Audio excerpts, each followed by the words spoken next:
mudamos para Curitiba. Em Curitiba toquei também com outros grupos, toquei com uma banda, chamava-se Oswald, era Oswald, né? Oswald e sua orquestra.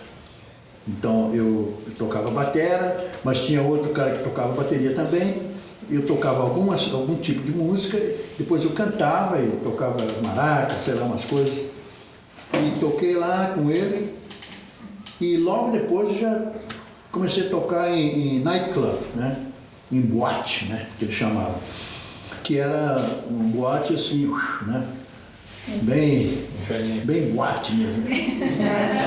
que os caras dançam e tal, né? E daí tem os quartos atrás, né? Aí o cara conversa com a mulher e vai pro quarto, e daí vai embora e tal.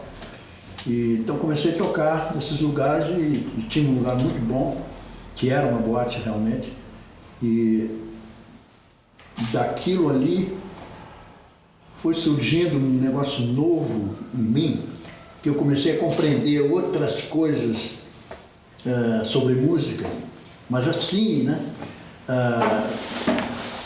Eu nem sabia o que era, só sabia que aquilo mexia comigo. E aí conheci o Raulzinho, né? O trombonista, o Raul de Souza, e eles tinham uma banda muito boa, e eles eram todos cariocas e tal, estavam em Curitiba, e ele tocou uma vez um jazz para mim. Bom, então aí eu comecei a ser um profissional, pronto, então é isso aí. Aí um dia o Raul de Souza falou, vamos lá na casa do Piper, vamos lá ver o Piper. O Piper era um cara que a mãe dele tinha um circo, e eles viajavam o Brasil inteiro. E onde eles chegavam, tinha a orquestra do circo, o Piper era o chefe da orquestra. E eles ensaiavam e tinha uns arranjos incríveis. Aí um dia o Piper tocou um tipo de música lá que eu não entendi nada. Eu achei que que eles estavam brincando. E era o Coltrane, era o John Coltrane.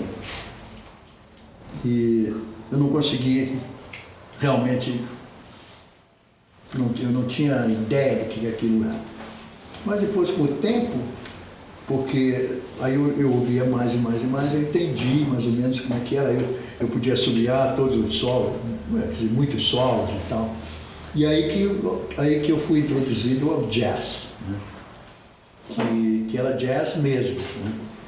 E aí depois de Curitiba, tem mais algumas coisas em Curitiba e tal, mas aí eu vim para São Paulo. E em São Paulo eu morei uns 4 anos mais ou menos. E a gente formou. Eu tocava num lugar que chamava-se João Sebastião Bar. Bar, né? B-A-H-G-H. Bar. Mas não era bar, era bar. Né? João Sebastião Bar. E era o único lugar em São Paulo que podia ouvir música, sentar e ouvir um som, né? Tomar um uísque e tal, blá, blá, blá. E ia muita gente assim, importante lá, gente que gostava muito de música, e cantores, cantoras, a Maísa Matarazzo, a Nora Ney, e sabe, assim. E aí eu comecei a tocar lá, e aí, primeiro, antes eu tocava num nightclub. Aí um dia veio o Kleber, contrabaixista, e falou, olha, a gente está montando um trio, a gente quer que você toque com a gente. Que era o César Camargo Mariano, e eles queriam ele de bateria. Aí eu fui, a gente ensaiou um pouco lá, e falou, ótimo, tá bom nessa. Aí eu comecei a tocar lá, e aquele foi o Sambalanço Trio, né? A gente gravou, acho que foi um disco só que a gente gravou. E passamos a ser um dos melhores trios do Brasil, que naquela época era trio, entende? E era muito bom. E foi uma das grandes épocas musicais para mim, foi o Sambalanço Trio. Depois do Sambalanço Trio, foi o Quarteto Novo. O Quarteto Novo com o Hermeto, né? E o Heraldo, né? Mas antes disso, o Teófilo de Barros. Como o César, o pianista, né? O César parou. na boca, porque ele estava estudando Henry Mancini e tal, e arranjos, e ele queria ficar mais em casa, e ele queria, não sei. Ele parou. E a gente achou assim uma coisa horrível, claro. Mas vamos para frente, vamos. Aí pensamos, vamos chamar o Hermeto, porque eu conheci o Hermeto em São Paulo, quando ele chegou do Rio de Janeiro. E que ele passou um tempo no Rio de Janeiro, que ele veio do Nordeste, de Lagoa da Canoa, na Lagoa da Canoa, no município de Arapiraca, que ele falava. E ele tocava acordeon. Mas aí ele começou a tocar assim, substituindo uma pessoa, outra e outra. E aí começou a tocar piano, começou a estudar piano com essa mão, e com essa ele tocava um dedo só, e de repente ele estava tocando piano, e ele era assim. Aí começou a procurar, ele fala, por exemplo, tinha um trompetista, né? Ele falou, olha, Maguinho, né? Tinha um cara, o Maguinho, tocava bem demais. Maguinho, qual é a nota mais alta que você pode tocar assim num arranjo, uma coisa assim? É o si bemol, sei lá, né? Si bemol, tá bom. Si bemol. Aí você, qual é a nota mais grave que você pode... sim, tá bom. E ele aprendeu assim a fazer arranjos. E fazia arranjos incríveis, sempre fez. Aí a gente foi chamar o Hermeto, né? E falamos com ele, o Hermeto falou, eu estou afim, vamos tocar, o trio tá ótimo. Então vamos seguir, o Quarteto Novo, aliás, o Samba Nosso Trio. Mas o Samba Nosso Trio é o César Camargo. E a gente eu sou o Hermeto Pascoal, eu não sou o César Camargo. Aí a gente fez um trio chamado-se Sambrasa Trio. Que, puxa, tem gente que falou, porque eu não tenho disco de Sambrasa aqui. Mas foi um conjunto incrível aquele. Ensaiamos muito, tocamos, foi ótimo. E aí depois disso, foi o Quarteto Novo. Aí o Quarteto Novo mudou totalmente.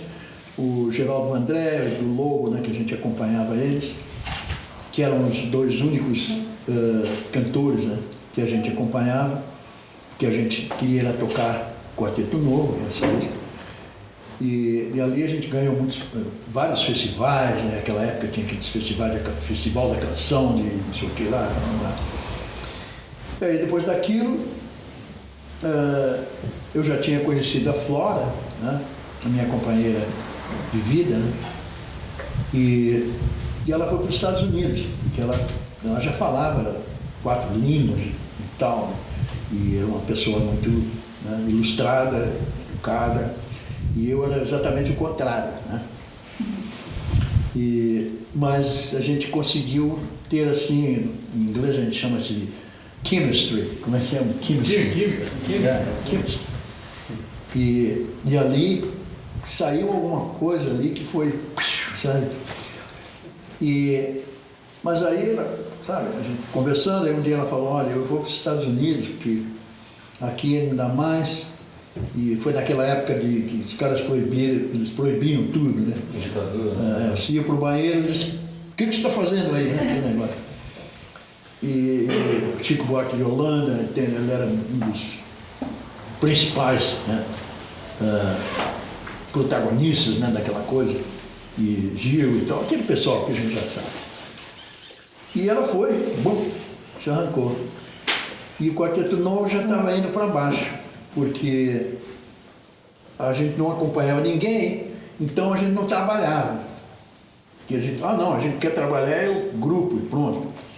Mas aí devagar foi, né, ficando cada vez menos. E eu não estava aguentando mesmo. E aí eu falei com eles, olha, eu vou viajar e tal. Pá. E aí vendi minha bateria e os pratos e tal, com um tostão e a Mariona, e fui embora. O Lenny Dale, que foi uma grande influência no Brasil, os gestos que ele fazia, é um americano que morou no Brasil há muito tempo, E ele era um garoto prodígio da Broadway, né? E cantava bem, ele tinha uma voz potente e tal. E ele era bailarino muito bom, tinha um corpo dele incrível, sabe? E inclusive grandes cantores, cantoras aprenderam muito com ele, negócio de gestos e tal. Ele me deu a passagem para mim viajar para os Estados Unidos. Aí eu fui. Então, pá, acabou então São Paulo.